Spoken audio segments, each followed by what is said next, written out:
is a picture of Christy and Josh and Hope when they were quite little. And when they were this small, they used to really like having a story. Now, I didn't read them the book that I'm going to read to you. Their dad read it. And there's quite a few books in the series, but we'll just start with the first one. I wonder if you can guess which book we're going to read. Here's a clue. Let me take these off a minute. Here's another clue.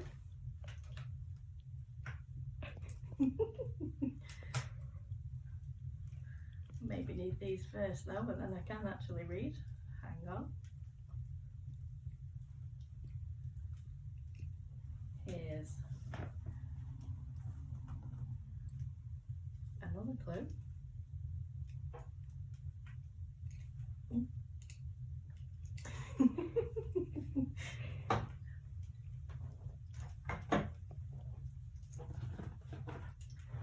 So, the staff at school thought it would be a lovely idea if we took turns and we read Harry Potter and the Philosopher's Stone to you. Here we go. Hope you're comfy. Chapter 1, The Boy Who Lived. Mr. and Mrs. Dursley of number 4 Privet Drive were proud to say that they were perfectly normal, thank you very much. They were the last people that you'd expect to be involved in anything strange or mysterious because they just didn't hold with such nonsense. Mr. Dursley was the director of a firm called Grunnings, which made drills. He was a big, beefy man with hardly any neck, although he did have a very large moustache. Mrs. Dursley was thin and blonde and had nearly twice the usual amount of neck, which came in very useful as she spent so much of her time craning over the garden fence and spying on the neighbours. The Dursleys had a small son called Dudley, and in their opinion there was no finer boy anywhere. The Dursleys had everything they wanted, but they also had a secret, and their greatest fear was that somebody would discover it. They didn't think they could bear it if anyone found out about the Potters. Mrs. Potter was Mrs. Dursley's sister, but they hadn't met for several years. In fact, Mrs. Dursley pretended she didn't have a sister because her sister and her good-for-nothing husband were just about as un-Dursleyish as it was possible to be. The Dursleys shuddered to think what the neighbours would say if the Potters arrived in the street. The Dursleys knew that the Potters had a small son too, but they'd never even seen him. This boy was another good reason for keeping the Potters away. They didn't want Dudley mixing with a child like that.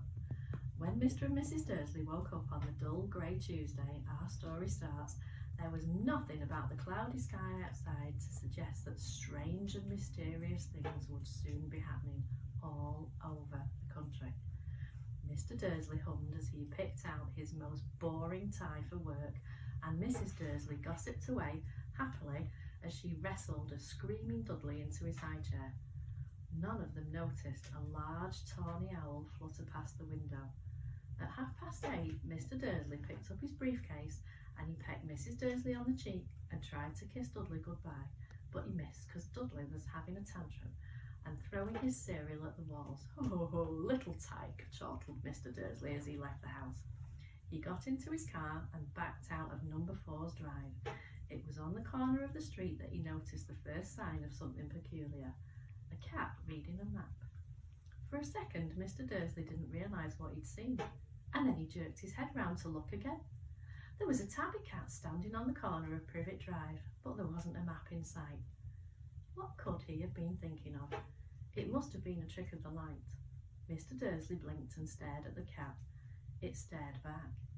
As Mr. Dursley drove round the corner and up the road, he watched the cat in his mirror. It was now reading the sign that said Privet Drive. No, looking at the sign. But cats couldn't read maps or signs. Mr. Dursley gave himself a little shake and put the cat out of his mind. As he drove towards town, he thought of nothing except a large order of drills that he was hoping to get that day. But on the edge of town, drills were driven out of his mind by something else. As he sat in the usual morning traffic, he couldn't help noticing that there seemed to be a lot of strangely dressed people about.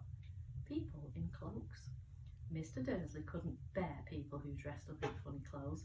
The get-ups that you saw on young people. He supposed this was some stupid new fashion. He drummed his fingers on the steering wheel and his eyes fell on a huddle of these weirdos standing close by. They were whispering excitedly together. Mr. Dursley was enraged to see that a couple of them weren't young at all. Why, that man had to be older than he was, and he was wearing an emerald green cloak. The nerve of him! But then it struck Mr. Dursley that this was probably some silly stunt. These people were obviously collecting something. Yeah, that'd be it. The traffic moved on, and a few minutes later, Mr. Dursley arrived in the Grunnings car park, his mind back on drills. Mr. Dursley always sat with his back to the window in his office on the 9th floor. If he hadn't, he might have found it harder to concentrate on drills that morning. He didn't see the owls swooping past in broad daylight, though people down in the street did. They pointed and gazed open-mouthed as owl after owl sped overhead. Most of them had never even seen an owl, even at night time. Mr. Dursley, however, had a perfectly normal owl-free morning. He yelled at 5 different people. He made several important telephone calls, and he shouted a bit more. He was in a very good mood until lunchtime, when he thought he'd stretch his legs and walk across the road to buy himself a bun from the baker's opposite. He'd forgotten all about people in cloaks until he passed a group of them next to the baker's. He eyed them angrily as he passed. He didn't know why, but they made him uneasy. This lot were whispering excitedly too, and he couldn't see a single collecting tin. It was on his way back past them, clutching a large donut in a bag, that he caught a few words of what they were saying. "Oh, the Potters, that's right, that's what I heard. Oh, yes, their son, Harry." Mr. Dursley stopped dead. Fear flooded him. He looked back at the whisperers as if he wanted to say something to them, and he thought better of it. He dashed back across the road, hurried up to his office, snapped at his secretary not to disturb him, seized his telephone and had almost finished dialing his home number when he changed his mind. He put the receiver back down and stroked his moustache, thinking, no, he was being stupid. Potter wasn't such an unusual name. He was sure there were lots of people called Potter who had a son called Harry. And come to think of it, he wasn't even sure that his nephew was called Harry. He'd never even seen the boy. It might have been Harvey or Harold. There was no point in worrying Mrs. Dursley. She always got so upset at any mention of her sister. Well, he didn't blame her if he'd had a sister like that. Oh, but all the same, those people in cloaks. He found it a lot harder to concentrate on drills that afternoon, and when he left the building at 5 o'clock, he was still so worried he walked straight into someone just outside the door. "Sorry," he grunted, as the tiny old man stumbled and almost fell. It was a few seconds before Mr. Dursley realised that the man was wearing a violet cloak. He didn't seem at all upset at being almost knocked to the ground, and on the contrary, his face split into a wide smile, and he said in a squeaky voice that made passers-by stare, "Oh, don't be sorry, my dear sir, for nothing could upset me today. Rejoice, for you know who has gone at last. Even muggles like yourself should be celebrating this happy, happy day." And the old man hugged Mr. Dursley around the middle and walked off. Mr. Dursley stood rooted to the spot. He'd been hugged by a complete stranger. He also thought he'd been called a muggle, whatever that was. Well, he was rattled. He hurried to his car and he set off home, hoping he was imagining things, which he'd never hoped before because he didn't approve of imagination. As he pulled into the driveway of number 4, the first thing that he saw, and it didn't improve his mood, was the tabby cat that he'd spotted that morning. It was now sitting on his garden wall. He was sure it was the same one. It had the same markings around its eyes. "Shoo!" said Mr. Dursley loudly. Well, the cat didn't move. It just gave him a stern look. Was this normal cat behaviour, Mr. Dursley wondered. Trying to pull himself together, he let himself into the house. He was still determined not to mention anything to his wife. Mrs. Dursley had had a nice, normal day. She told him over dinner all about Mrs. Next Door's problems with her daughter and how Dudley had learnt a new word. "Shan't." Mr. Dursley tried to act normally. When Dudley had been put to bed, he went into the living room in time to catch the last report on the evening news. "And finally, bird watchers everywhere have reported that the nation's owls have been behaving very unusually today. Although owls normally hunt at night and are hardly ever seen in daylight, there have been hundreds of sightings of these birds flying in every direction since sunrise. Experts are unable to explain why the owls have suddenly changed their sleeping pattern. The newsreader allowed himself a grin. Most mysterious. And now over to Jim McGuffin with the weather. Going to be any more showers of owls tonight, Jim? Well, Ted, said the weatherman, I don't know about that, but it's not only the owls that have been acting oddly today. Viewers as far apart as Kent, Yorkshire and Dundee have been phoning in to tell me instead of rain I promised yesterday, they've had a downpour of shooting stars. Perhaps people have been celebrating bonfire night early. It's not until next week, folks, but I can promise a wet night tonight. Mr. Dursley sat frozen in his armchair. Shooting stars all over Britain, owls flying by daylight, mysterious people in cloaks all over the place, and a whisper about the Potters. Mrs. Dursley came into the living room carrying 2 cups of tea. Oh, it was no good. He'd have to say something to her. He cleared his throat nervously. Petunia, dear, you haven't heard from your sister lately, have you?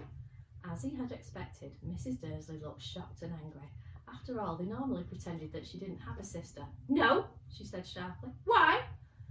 Funny stuff on the news, Mr. Dursley mumbled. Owls, shooting stars, and there were a lot of funny-looking people in town today. So, snapped Mrs. Dursley. Well, I just thought maybe, it was something to do with, her lot. Mrs. Dursley slipped her tea through pursed lips. Mr. Dursley wondered whether he dared tell her he'd heard the name Potter. He decided he didn't dare. Instead, he said as casually as he could, their son? He'd be about Dudley's age now, wouldn't he? I suppose so, said Mrs. Dursley stiffly. What's his name again? Howard, isn't it? Harry! Nasty common name if you ask me. Oh, yes, said Mr. Dursley, his heart sinking horribly. Yes, I quite agree. He didn't say another word on the subject as they went upstairs to bed. While Mrs. Dursley was in the bathroom, Mr. Dursley crept to the bedroom window and peered down into the front garden. The cat was still there. It was staring down Privet Drive as though it was waiting for something. Was he imagining things? Could all this have anything to do with the Potters? Or if it did, if it got out that they were related to a pair of... he didn't think he could bear it. The Dursleys got into bed. Mrs. Dursley fell asleep quickly, but Mr. Dursley lay awake, turning it all over in his mind. His last comforting thought before he fell asleep was that even if the Potters were involved, there was no reason for them to come near him and Mrs. Dursley. The Potters knew very well what he and Petunia thought about them and their kind. He couldn't see how he and Petunia could get mixed up in anything that might be going on. He yawned and turned over. Oh, it couldn't affect them. How very wrong he was. Mr. Dursley might have been drifting into an uneasy sleep, but the cat on the wall outside was showing no sign of sleepiness. It was sitting as still as a statue, its eyes fixed unblinkingly on a far corner of Privet Drive. It didn't so much as quiver when a car door slammed in the next street, nor when 2 owls swooped overhead. In fact, it was nearly midnight before the cat moved at all. A man appeared on the corner that the cat had been watching, appeared so suddenly and silently that you'd have thought he'd just popped out of the ground. The cat's tail twitched and its eyes narrowed. Nothing like this man had ever been seen in Privet Drive. He was tall and thin, very old, judging by the silver of his hair and beard, which were both long enough to tuck into his belt. He was wearing long robes, a purple cloak which swept the ground, and high-heeled buckled shoes.